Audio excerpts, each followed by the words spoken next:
Good morning, everyone. Magandang umaga. Magandang umaga. Today is the fifth Sunday of Lent or in Lent.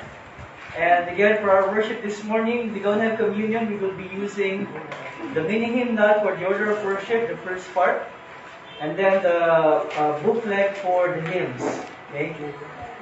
We have two young people who will do the readings today. First reading is Andrew.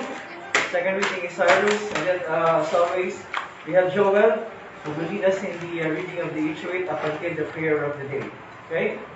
So, sa mga kasama online, please leave a comment sa comment section natin so I can recognize you later on. We will begin our worship when he's ready. Yung ating opening hymn is on page 18, which is Open the Eyes of My Heart, Lord.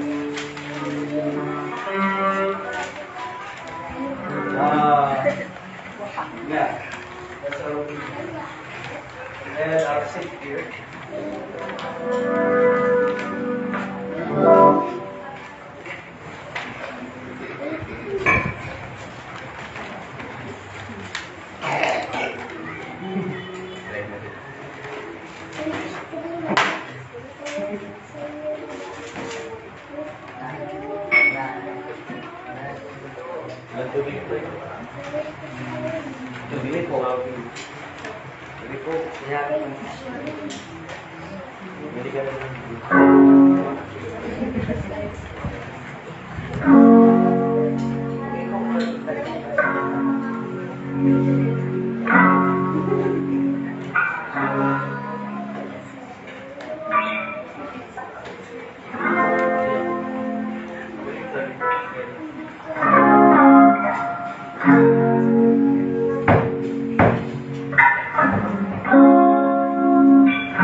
Alright, please stand and turn your mini hymnal to page 2 technically, that's the first page really.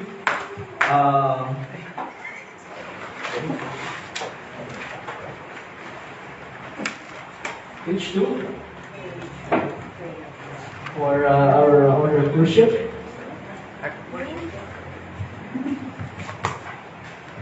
Sa teacher pagbasa. At tayo tumawag sa pangalan ng Ama at ng Anak at ng Espiritu Santo. Amen.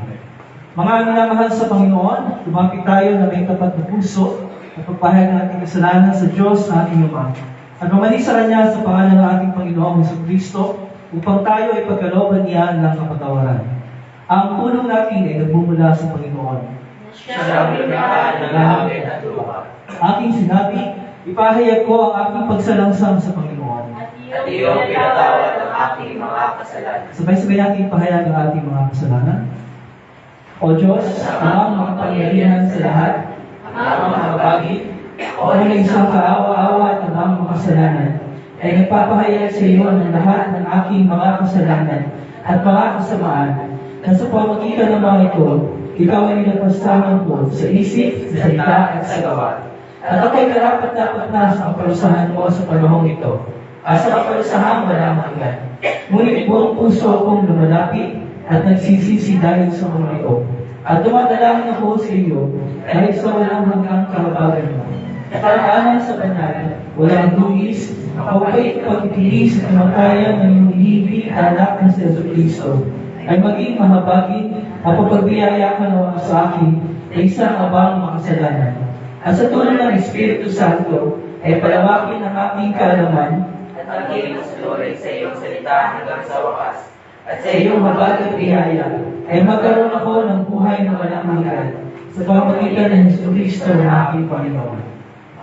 Amen. Ang Diyos sa ating Ama sa langit ay kuning ngang mahabagin sa atin. Binigay niya ang kanyang buktong na anak na si Jesus upang maging handog sa ipagpapatawad ng ating mga kasalanan. Kaya bilang ilaw at lingkod ni Kristo at sa pamamagitan ng kanyang utos, ay pinatatawad ko sa inyo ang lahat ng inyong mga kasalanan sa pangalan ng Ama at ng Anak at ng Espiritu Santo. Amen. We shall remain standing from the reading of the Liturgy up until the prayer of the day, and Pia Joe will read us for those parts.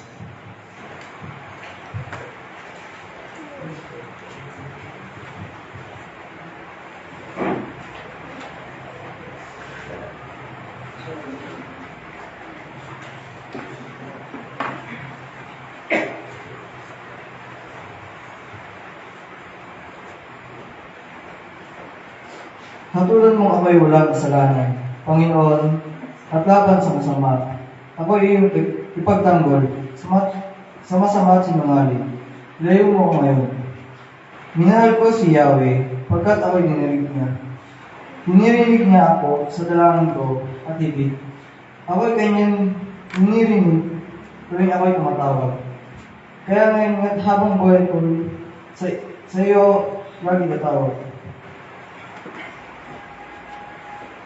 Noong ako'y nahulog, sa bingit ng kamatayan, nadalang ako ang tindi ng tao sa libingan. Lipos ako sa pangamba at masidhing katakutan. Sa ganoong kalagayan, si Yahweh ang tinawag ko. At ako nga ay sumamo, naigtas niya ako. Awitin natin ang lulhati sa Ama. Luwalhati sa Ama at sa Anak at sa Espiritu, kung paano noong una, ngayon magpakailanman, walang hanggan. Amen. Panginoon, mabag ka sa amin. Kristo, mabag ka sa amin. Panginoon, mabag ka sa amin.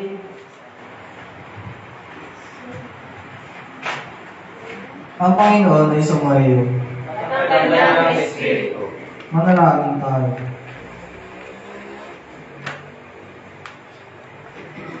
Makapangyarihang Diyos, sangayon sa iyong kadakilaan, kabutihan, at kabagan mo kami, ng iyong mga hingin at pinubos.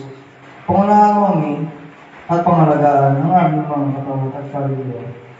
Pamamagitan ni Kristo, iyong anak, aming Panginoon, na nabubuhay at naghahari kasama mo at ang Espiritu Santo, iisang Diyos, ngayon at magpakailanman. Amen. Please be seated. And ating papakinggan ang pagbasa ng salita ng Diyos. Pero bago yun, next Sunday, si Kuya Joe will lead us from the invocation up until the prayer of the day. Okay? So let's call on our readers. First reading is Andrew, second reading is Cyrus.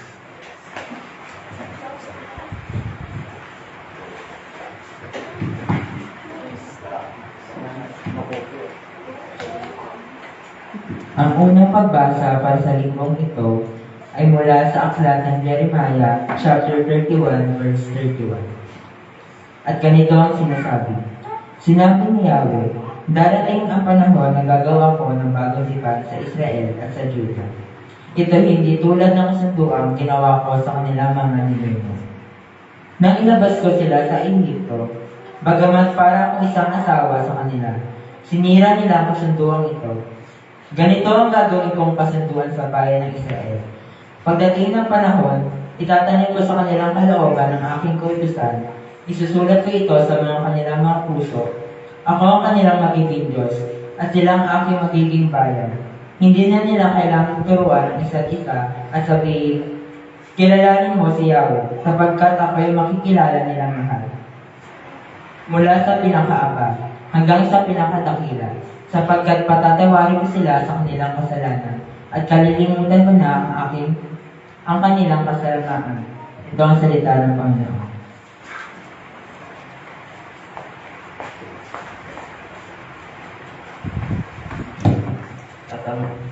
At aming pagbasa naman ay mula sa aklat ng Hebreo, chapter 5, verses 1 to 10. At ganito ang sinasabi. Ang bawat pinakapunong pari ay pinili mula sa mga tao at inilagay sa ganoong tungkulin upang maglingkod sa Diyos para sa mga tao. Siya ang nag-aalay ng mga kalooban at mga handog para sa mapapatawad ang mga kasalanan. Mahinahon niyang napapakitunguhan ang mga mangmang at naliligaw ng landas, sapagkat siya ay mahina rin tulad nila at dahil sa kanyang kahinaan, kinakailangan siya ay mag-alay ng handog, hindi lamang para sa kasalanan ng iba, kundi para rin sa kanyang mga kasalanan. Ang karangalan ng pagiging pinakapunong pari ay hindi maaaring makuha din naman sa kanyang sarili kagustuhan. Ang Diyos ang pumipili sa kanya, tulad ng pagkapili kay Aaron. Ngayon din naman, hindi itinaas ni Kristo ang kanyang sarili upang maging pinakapunong pari. Siya'y pinili ng Diyos na nagsabi sa kanya, Ikaw ang aking anak, mula ngayon, ako na ang iyong ama. Sinabi rin niya sa ibang bahagi ng kasulatan, Ikaw ang pari, magpakailanman, ayon sa pagkapari ni Melchizedek. Noong si Jesus ay namumuhay pa dito sa lupa, siya'y nanalangin at lumuluhang nakiusap sa Diyos na makapagliligtas sa kanya sa kamatayan. At dinilig siya ng Diyos dahil lubos siyang nagpakumbaba kahit na siya'y anak ng Diyos. Natutunan niya ang tunay na kahulugan ng pagsulat sa pamamagitan ng pagtitiis. At nang siya'y maging ganap siyang ang naging sanhi upang magkamit ng walang hanggang kaligtasan ng lahat ng mga masunurin sa kanya. Ginawa siya ng Diyos na pinakapunong pari ayon sa pagkapari ng Melchizedek. At ganito ang sinasabi. Kailangan tumayo.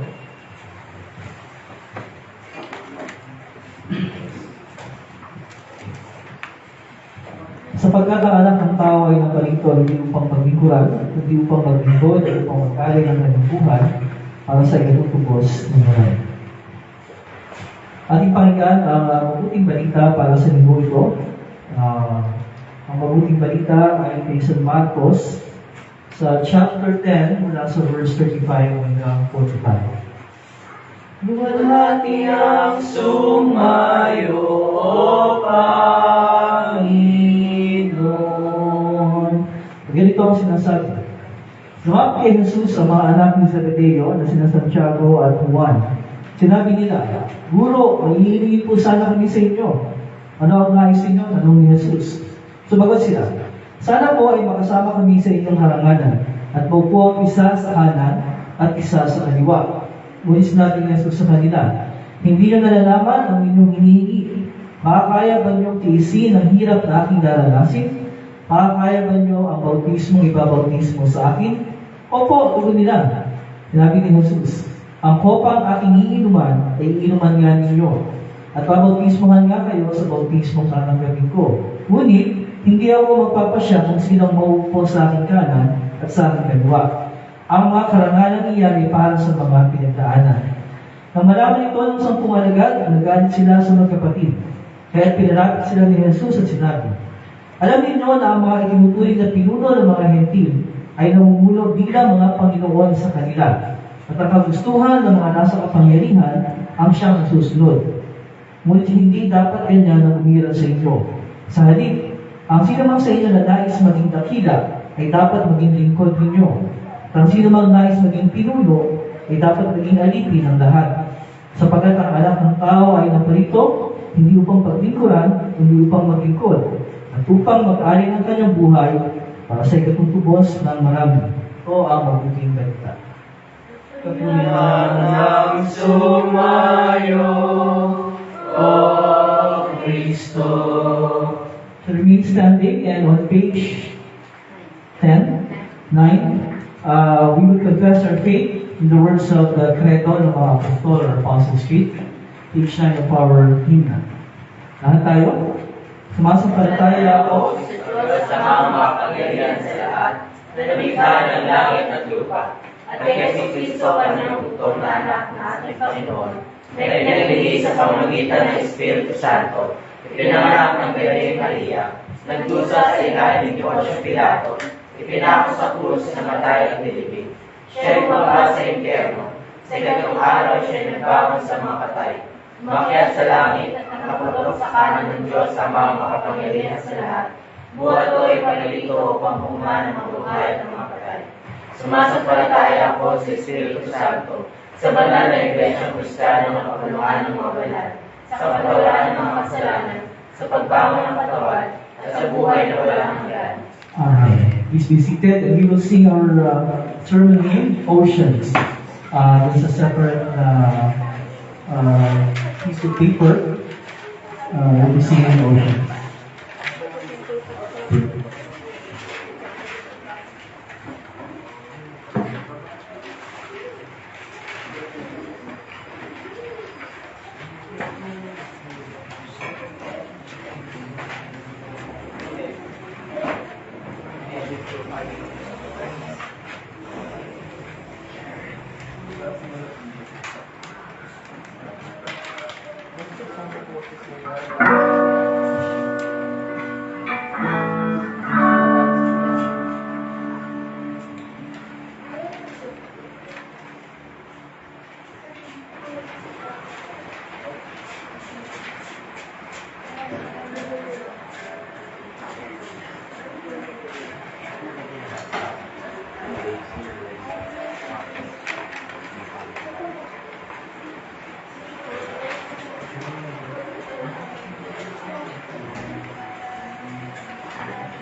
me.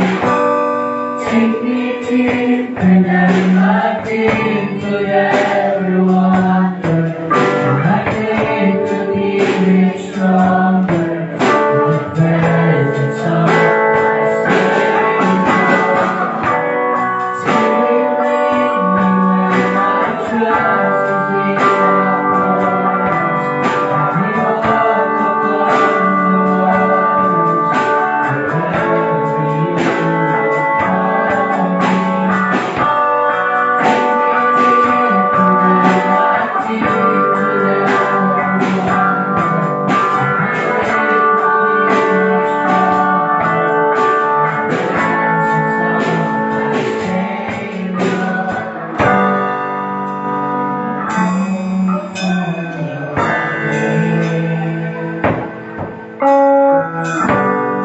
Keep my eyes above the waves. The ocean rise, my soul will rest in your embrace. If I am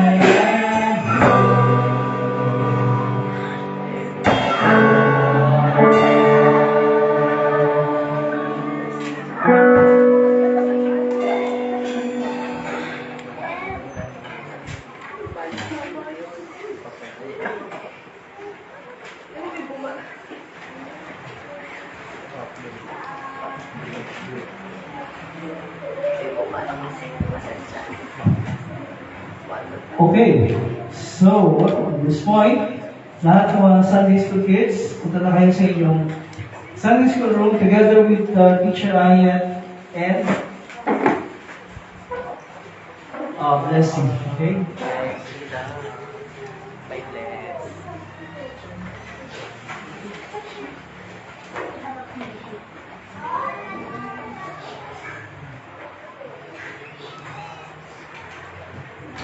Good morning, everyone. Good morning, magandang umaga. At gusto niyo lahat ang masaganang magandang loob at kapayapaan mula sa Diyos na ating Ama sa pamamagitan ni Kristo Jesus na ating Panginoon. Amen. Okay, itong babanggitin kong eksena, palagi natin napapanood ito sa mga either palabas sa TV or sa movies or basta any cinematic presentation. Mayroong isang lalaki o isang tao naglalakad, nakakita siya ng isang bote na mahiwaga, kinuha niya yung bote, pinunasan niya, at anong lumabas? Isang genie. Okay? At yung genie lang sasabihin ko sa lalaki na nakakuha sa kanya, nakakita ng bote. Anong sasabihin niya? Bibigyan kita ng tatlong kahilingan. Okay? Tatlong kahilingan. 3 wishes. At pagkatapos, sabihin naman ng tao yung 3 wishes niya at ibibigay daw yun ng genie. Of course, we all know, hindi ito nangyayari sa toong buhay. But what if ang Diyos natin sabihin sa atin, okay, I'll give you 3 wishes. Ano ang hihilingin niyo sa Diyos? Ano yun? What was that? Meron ikaw, yumaman? Pabuhay si Mama. Ha? Mabuhay? Mama. Okay, iyak ha? Ang alam, gusto pa niya mabuhay pag nakita ka ngayon. Yes! Joke lang. Mabuhay, okay, ano pa? Kayo, yung iba, bigyan kayo ng, at least kahit isa na lang, sabihin ng Diyos sa inyo, okay. Joel, anong gusto mong hilingin? Ibigay ko sa'yo. Ano ba? Parang daw siya sa rin. Makita yung lolo niya, okay? Yung iba. Huwag naman yung sa mga patay. Ano, bigyan kayo ng isang kahilingan ng Diyos. Bigyan ko anong hilingin mo. Kathleen, anong hilingin mo? Sana yung kailangan ko operahan sa mata. Ano sinasabi mo, Kathleen? Hindi ba yan? Iba ba? Iba? Ano yun? Oh, okay. Naging malinis ang kasalanan ng lahat ng tao. Okay, meron pa yung ba? Pag inasawa si Jesus. Look! Parang, yung mabuhay, pwede pa eh, pero yung sinabi mo pa, Parang ulit, 1% na yan eh. imposible mangyari yan.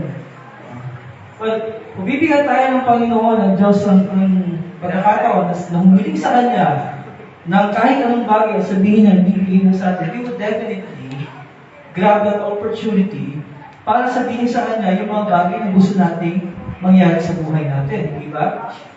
I mean, kaya nga maraming tumataya sa mga loto, di ba? Sa mga lotteries, kasi instant yun eh. Instant na sagot sa problema ng tao. So kahit tayo, bigyan tayo ng Diyos ng pagkakataon, okay, anong wish mo? Anong gusto mong gawin ko para sa'yo? I-grab mo yung opportunity na yun, hindi ba? Kung isa yan, yung pinaka gusto natin mangyari sa buhay natin. Kung tatlo yan, edi mas marami tayong pwedeng hihingin sa Diyos. Ngayon, dito sa ating Ebanghelyo na binasa ngayong linggong ito, we encounter yung kahilingan ng dalawang magkapatid. Sino yung magkapatid na yun? Sina Santiago at Juan, yung mga anak ni Zebedeo. Lumapit sila sa ating Panginoon at ang sabi nila, nahihilingin po kami sa inyo. At ang sabi ng Panginoon sa kanila, okay, ano ang nais ninyo? Sa ibang sabi niya, ano ang gusto niyong gawin ko para sa inyo? At ang sabi niya, ano hiniling nila sa Panginoon? Yumaman?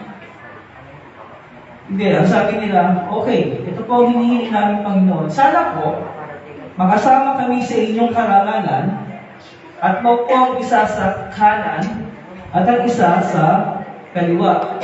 Ano yung hinihiling ng dalawang ito? Basically, ano yung hinihiling nila? Yung dalawa. Ano yung hinihiling nila? Ano yun? Maging dalawang pinakapangunahin. Ilan ba yung alagad ng Panginoon? Ilan? Well, okay. So, yung hinihiling ng dalawang ito, sa kanilang 12, silang dalawa yung maging pangunahin. Kumbaga sa ating sistema ngayon, sa politika o sa gobyerno, sila yung maging top 2 na mga officials kasunod ng presidente. Diba? Yun ang kahilingan ng dalawang ito. O sa lahat ng 12. Okay? Ngayon, mag-fast forward tayo. Ano yung reaction ng 12 isang pang alagad doon sa sinabi ng dalawa? Natuwa ba sila? Nagalit sila. Bakit nagalit sila? Dahil ba mali yung hinihingi ng dalawa? O ano? May man dahilan. Nagalit sila dahil, teka lang, bakit kayo? Dapat kami. Hindi dahil, mali ang hinihiling nyo. Hindi. Kaya sila nagalit kasi gusto nila sa kanila yun eh. Dapat sila magsasabing mauna eh. Tawag sila ng dalawa. Kaya sila nagalit.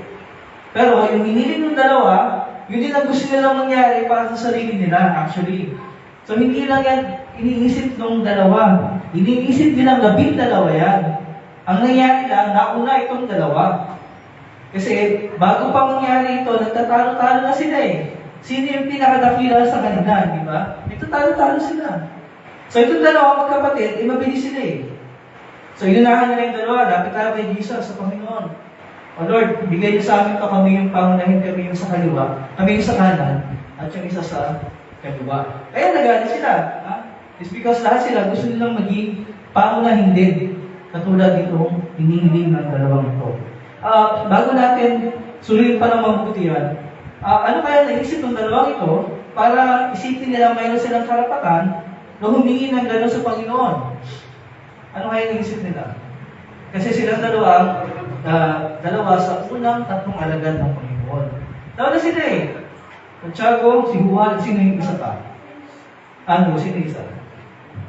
Dapat alam mo yan. Si Andres. Si Andrew. Si Andrew yun eh. Diba? Si Andrew, si James, at si John. Diba? Sila yung first 3. Sila yung first 3, kumbaga sila yung nasa circle, inner circle ng ating Panginoon. Together with Peter, syempre si Pedro. Pero nauna silang 3 talaga. So isip nila, teka, nauna kami. Una kami, nasa circle kami ng Panginoon. So dapat sa amin yung karangalan na yan. In fact, may mga pagkakataon na hindi kasama yung mga 12 alagad lahat eh. Sila lang. Silang apat. Peter, Andrew, James, and John. Bigyan niyo ako ng isang pangyayari na silang apat na yung sinama ng Panginoon. Isang pangyayari na sinama ng Panginoon, silang apat lang, hindi yung 12. Sa? Sige, no? Sa pangingisda, okay? O, doon sila tinawag ng Panginoon. Nung umakyat ang ating Panginoon sa ibado sa bundok, nagbangunan niyo siya, hindi naman nakasama yung 12 eh. Sino lang? Apat. Si Peter, si Andrew, si James, at si John. Nung buhay ng Panginoon, yung isang batang babae na namatay na. Sino yung kasama niya? Yung apat. Si Peter, si Andrew, si James, at saka si John. So sila yung tinatawag na Big Four. Kung meron tayong Magic 11, meron silang Big Four. Okay, so sila yung Big Four. Big 3 actually, pero Big 4 talaga kasama si Pedro. So iniisip nila, teka ito eh, kami yun eh, kami yung nauna, kami yung Big 4 eh. So karapatan namin na pag naghari na ang Panginoon, kami ang nasa pamunahin ng mga upuan, ng mga positions of authority. Hindi ba? Yun ang kanilang iniisip. Ngayon, paano na ilalarawan yung ganong kaisipan nila na hinihiling nila sa Panginoon yung ganong bagay? How will you describe it? Paano masasabi nito? Thumbs up, thumbs down? Okay? Anong tingin niyo doon? Tama, mali? Anong tingin niyo doon? Okay lang ba na humihiling sila ng gano'n sa Panginoon? Hindi? Bakit Joel? Bakit hindi? Bakit hindi tama na humihiling sila ng gano'n sa Panginoon? Drew. Andres, kasama ka doon sa apat. Tapos ano? Nandun ka, pinag-usapan nila yan. Ano pinag-usapan nila doon? Bakit? Bakit mali? Kasi unang-una, bago pa itong talatang ito, 3 ulit na binanggit ni Jesus sa kanila yung tungkol sa kanyang pagdurusa at kamatayan. Na kailangan niya magdusa at mamatay sa krus. Yun ang kanyang mission eh. And yet, pagkatapos sabihin ng Panginoon ng 3 ulit yung bagay na yun, para ba, teka, change topic tayo. Look, parang tayo, pag ayaw natin yung pinag-uusapan, ano ginagawa natin? Oh, change topic. Alam mo, marami yung ginagawa ka dyan yan. Change topic, hindi ba? Parang ganun eh. Teka, parang pinag-usapan natin yung suffering. Hindi suffering eh. Ikaw nga ang tagapagligtas, ikaw nga ang savior eh. Paano mangyari yung savior? Magdurusa at mamamatay eh. Hindi pwede yan. So, parang oops. Change topic. Pag-usapan natin ang glory. Pag-usapan natin ang honor. Pag-usapan natin authority. Pag-usapan natin kung paano maghahari ang Panginoon in the future. Yun eh. Diba? Parang dinivert nila yung atensyon, yung usapan, mula doon sa tunay na pakay ng Panginoon, doon sa kanilang mga maling kaisipan. Sa kung ano ang dapat gawin ng Panginoon para sa kanila at para sa bayang Israel. So, mali. Diba? Mali dahil salungat ang kanilang hinihiling doon sa essence, sa diwa ng misyon ng ating Panginoon Jesus kung bakit siya naparito dito sa lupa.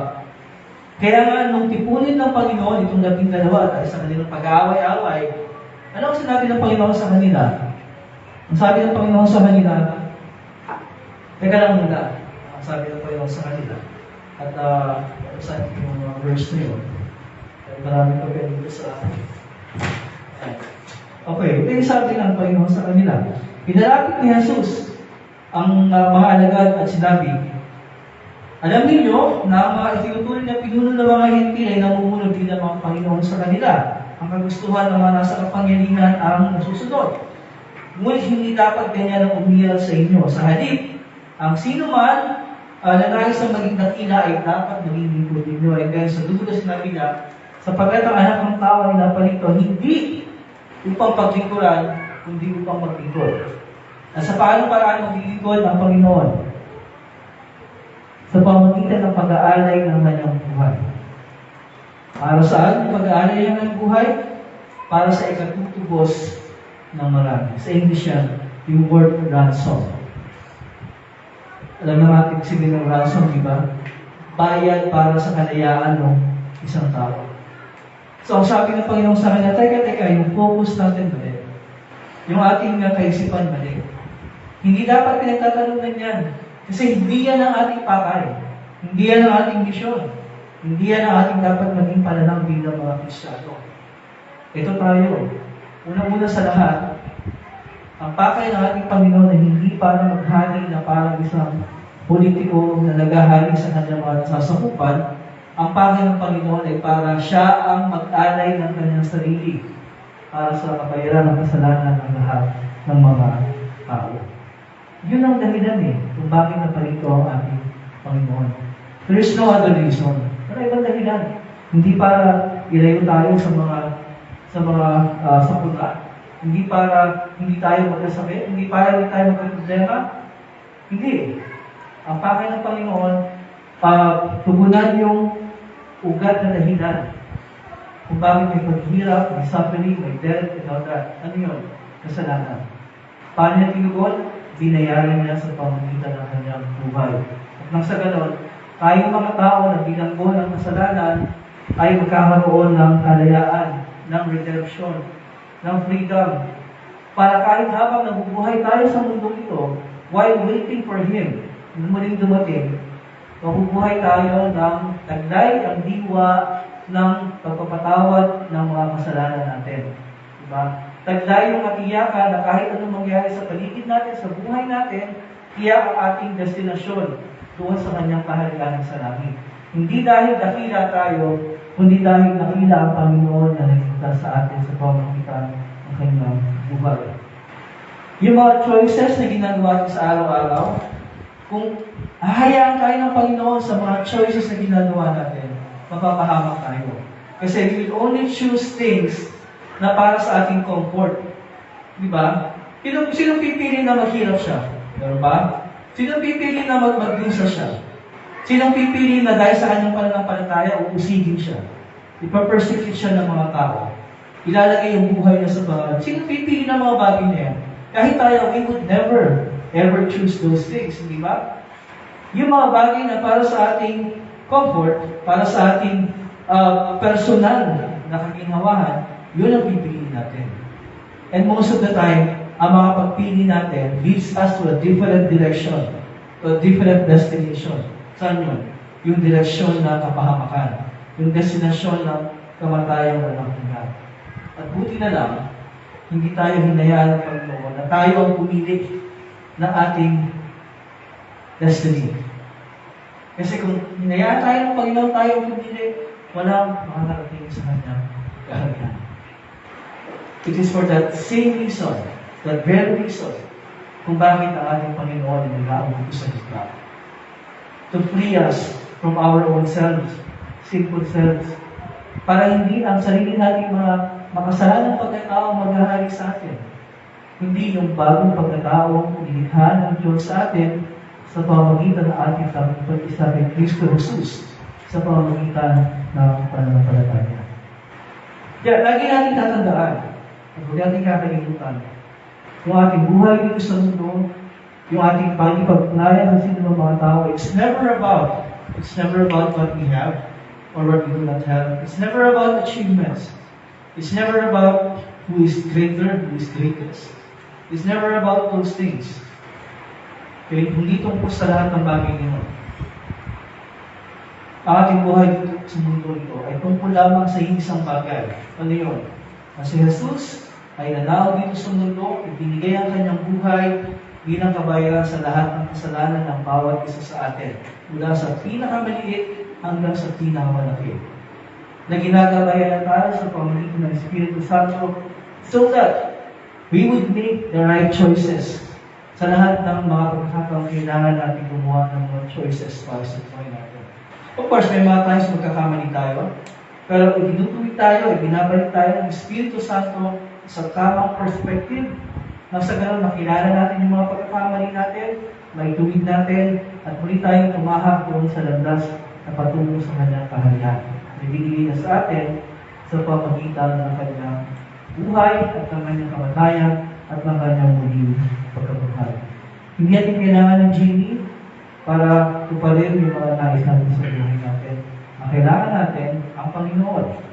At hindi sasabihin sa atin ng Panginoon, ano ang gusto mo?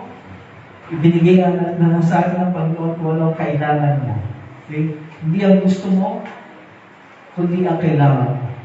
At ang kailangan mo, forgiveness of sins, new life, assurance of salvation. Yan ang ibigay sa atin ng Panginoon sapagkat yan ang kailangan natin. At ang din maliit na kapayapaan ng Diyos sa pag-iingat sa ating mga puso at pag-iisip sa pamagitan ni Cristo Jesus na ating Panginoon. Amen. Bilang pagpatuloy sa ating pagsamba, tayong lahat ay tatayo. And on page ng paglahat 15 ng ating mini-hymnal, ang ating awit ang paghahandog or ang operatorio sa ibang kasal. Ang lahat. Isi mong puso ko, Diyos, at baguhin espiritu'y sa'kin, huwag hayang malayo sa piling sa kong espiritu'y huwag baguhin, ibalik sa'kin galak ng kaligtasan at gabayan mo ako sa ginang. Amen. Please be seated. Tayo maghandog sa Panginoon. At ihandog muna sa lahat ang ating mga sarili at maging mga bahagi ng kung paano kaloob na sa atin. Alright? Sabihin ako sa iyo, Brian. Yung dito kasabi mo na. Tayo mo kami kakalimutan. Hindi kasi kayo. Sure pala yan. Apo.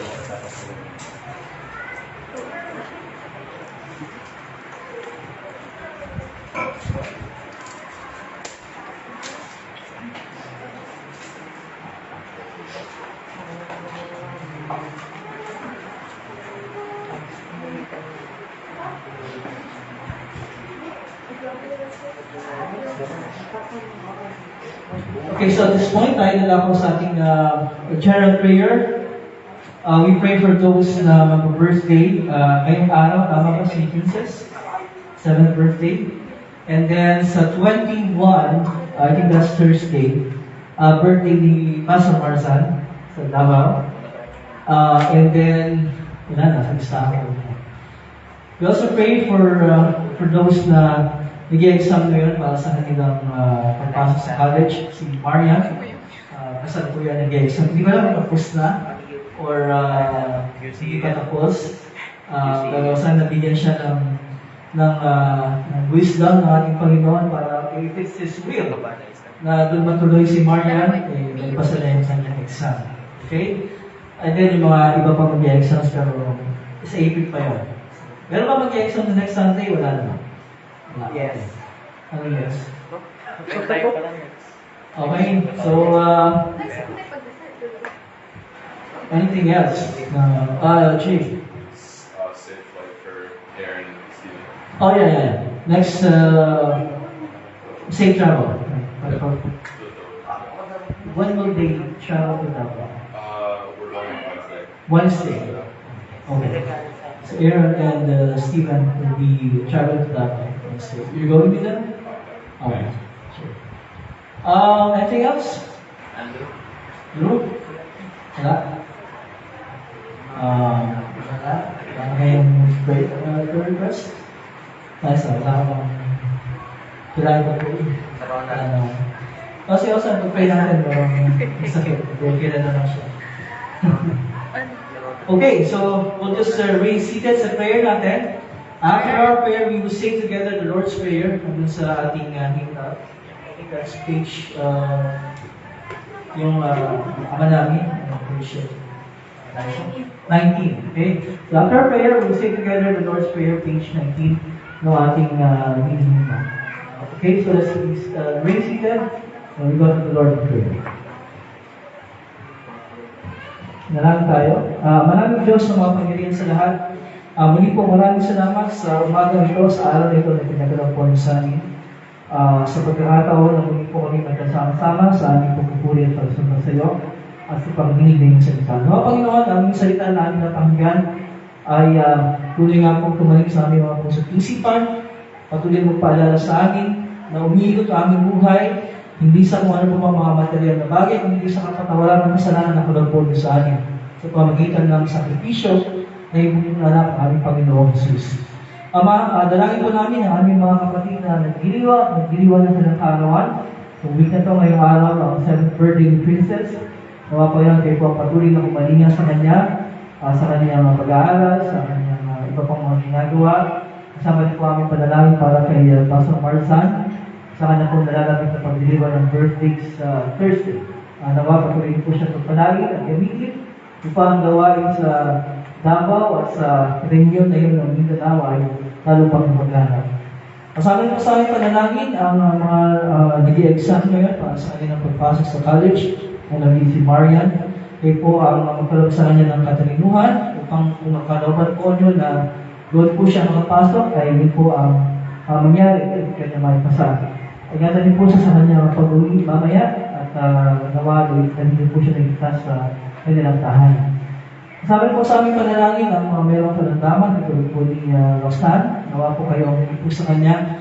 Pag-inigin ang kanyang kalandaman, ibalik ang kanyang kalusugan, at muli po namin siya makasama sa mga darating na pagkakataon. Yun po ang pagbiyahe sa Davao ni Harold, Steven, kasama po si Jake, itong weekend to. At tayo pa mga bagay na nais sa aming Panginoon, hindi namin nasa aming lingkod din papasalamat. Alang-alang sa mapaging paglusa sa katayan at piling pagkabuhay ni Jesus na yung kutunanan na aming Panginoon at kapagligtas. Kasi po sa aming nananangin ng Ama namin na sa langit, sa Panginoon ang pangalan mo. Ikaw nawa ang maghari sa amin. Sa ginawa ang iyong kalooban dito sa lupa at tulad sa langit. Tignan mo kami na pagkain kailangan namin sa araw na ito. At patawarin mo kami sa aming mga kasalanan. Tulad ng pagkakatawad namin sa mga nagkakasala sa amin. At huwag mo kami ihatid sa tukso, magilayo mo kaming sama. Sapagkat sa iyo ang kaharian at ang kapangyarihan at ang kalwalhatian magpakailanman. Amen. Tayo lahat ay kumalas. Ang Panginoon ay sumayo at ang kanyang espiritu. Purihin natin ang Panginoon at pasalamat tayo sa Diyos. Nagpili ang pagpapala ng Panginoon. Pagpalain ka naman ng Panginoon at ingatan. Paliwanagin naman ng Panginoon ang kanyang mukha sa iyo at mahapag sa iyo. Ilingap naman ng Panginoon ang kanyang mukha sa iyo at bigyan ka ng kapayapaan. Amen. Amen.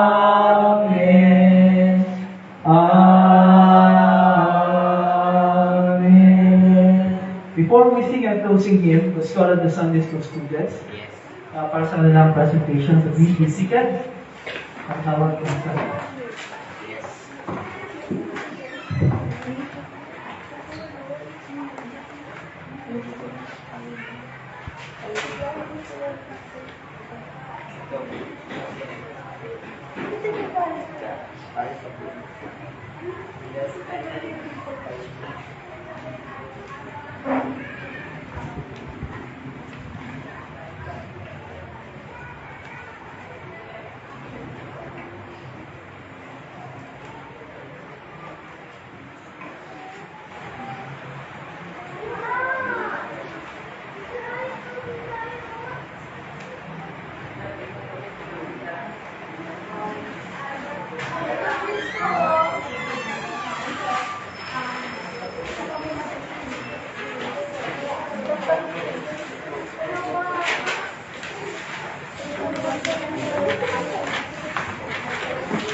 morning, kids.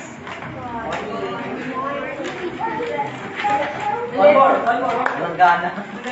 Morning. Good morning. What is our lesson for today? Yes. Abraham shows love for God. Very good. Number 1 question. How did Abraham and Sarah feel about their son Isaac? Love. Number 2. What did God tell Abraham to do with his only son Isaac? God told Abraham to offer his only son Isaac. Very good. Number 3. Whom did Abraham love most of all? God. Abraham loves God most of all. Very good. Number 4. What did God give Abraham to offer in place of Isaac? Ano yung pinalit na alay instead of Isaac? Very good. Last question. What special person did God promise would come from Abraham's family? God promised that the Savior would come from Abraham's family. Yes, good. Let me show you. And then what is that? You can say.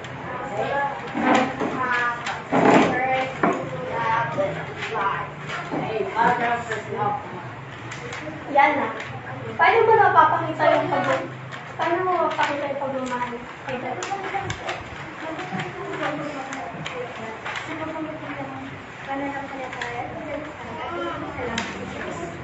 Good. Yan na.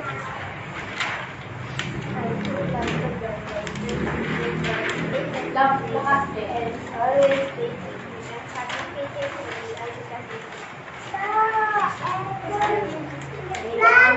Remember, Matthew chapter 22, verse 27. Sumasagot si Jesus, ibigin mo ang Panginoon mong Diyos ng buong puso mo, buong kaluluwa mo, at buong pag-iisip mo.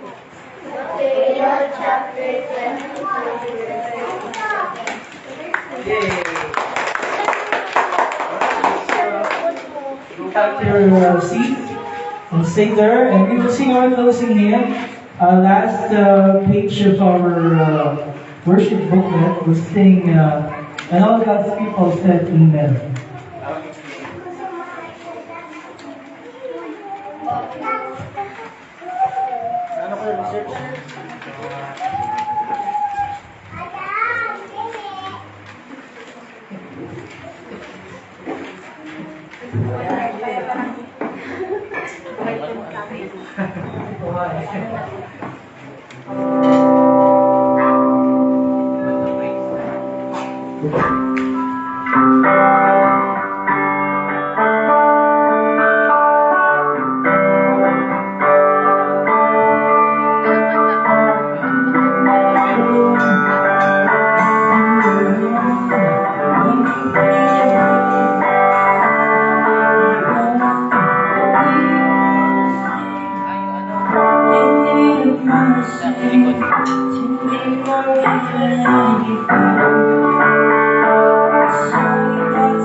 Okay, so good morning everyone.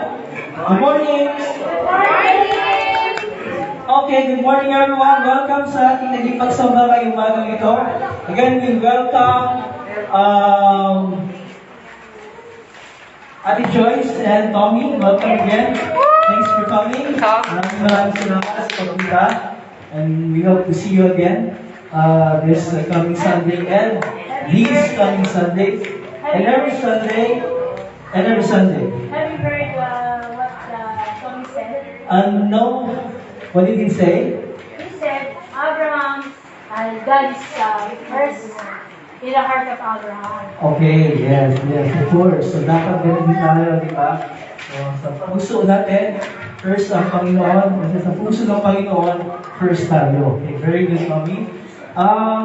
Okay, thank you kay Teacher Ate Jessie sa pag-lead ng mga activity ng mga Sunday School kids. And first, thank you sa mga naging leaders natin. Thank you kay Pastor Joel for reaching us. Attention prayer today. Next Sunday, last na siya. Okay? Mula sa umpisa hanggang sa prayer of the day. Hanggang sa dahan-dahan, siya na lahat. Yay! Okay? We sing happy birthday kay Princess. 27th birthday. Come on, Princess. Go on, 7th birthday. Her 7th birthday. Yay! Okay, let's sing happy birthday kay Princess. 1, 2, ready, sing. Happy birthday to you. Happy birthday to you. Happy birthday, happy birthday. Happy birthday to you.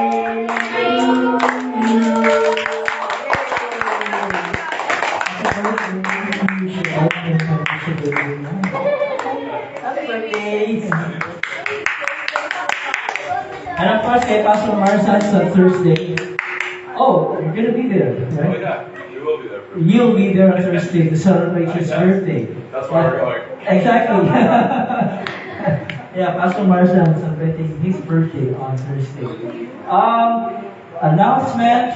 Thank you kay Eliza for course sa ating sa live stream. Yung mga naka-live stream, baka makalimutan na naman natin. Si Miss Josephine. Okay, si Ate Josephine, as always. Si Nanay Sonia. Nanay Sonia. Si Jenaline po. Jenaline. Sino po? Ate Gemma po. And Gemma, of course. Gemma Calibuso. Welcome po sa inyo lahat. Thank you for joining us kahit sa live stream. Malaking bagay yun. Teacher Ayat, announcement? Tuloy-tuloy pa activity natin, catechism class, and yung ating Sunday school teachers lesson discussion after lunch. And I got a message from Maria, tapos na exam nila. Pero kakain para sila, gusto sila pa sila. Okay, so yeah, hopefully Maria made it sa exam niya so that doon na siya. Okay? Doon nakalaban ng Panginoon. Doon siya. Okay? I think that's it. Thank you for coming. God bless your day. God bless your week. We will see you again next Sunday. Pati mga kasama natin online. Bye everyone.